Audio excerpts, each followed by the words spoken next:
14番線に16時35分発小町25号秋田行きと16時37分発はやぶさ25号新函館北斗行きが17両編成で参ります。小町25号秋田行きは11号車から17号車田原湖角館大曲終点秋田に停まります。小町号は全部の車両が指定席です。グリーン車は11号車です。なお全車両禁煙です。はやぶさ25号新函館北斗行きは1号車から10号車八戸新青森終点新函館北斗に停まります。はやぶさ号は全部の車両が指定席です。グランプラスは10号車グリーン車は9号車です。なお全車両禁煙です。まもなく14番線に小町25号秋田行きとはやぶさ25号新函館北斗行きが17両編成で参ります。黄色い線までお下がりください。Your attention please.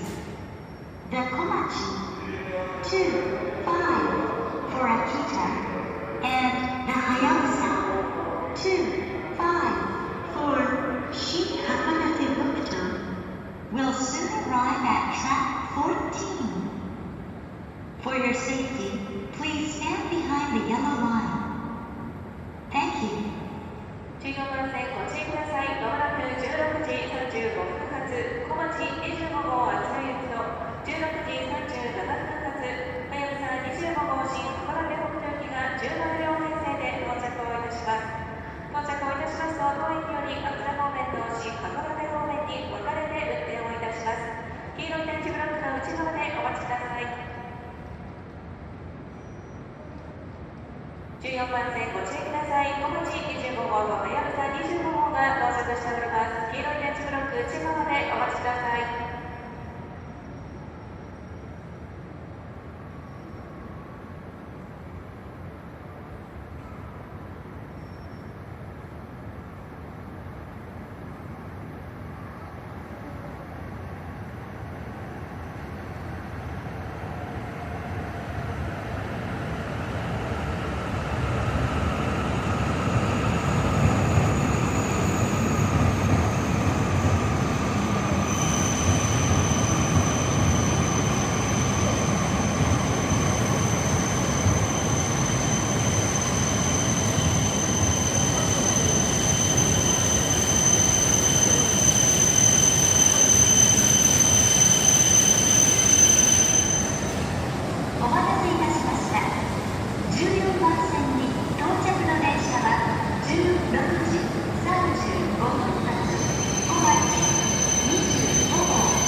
14番線からはやぶさ25号新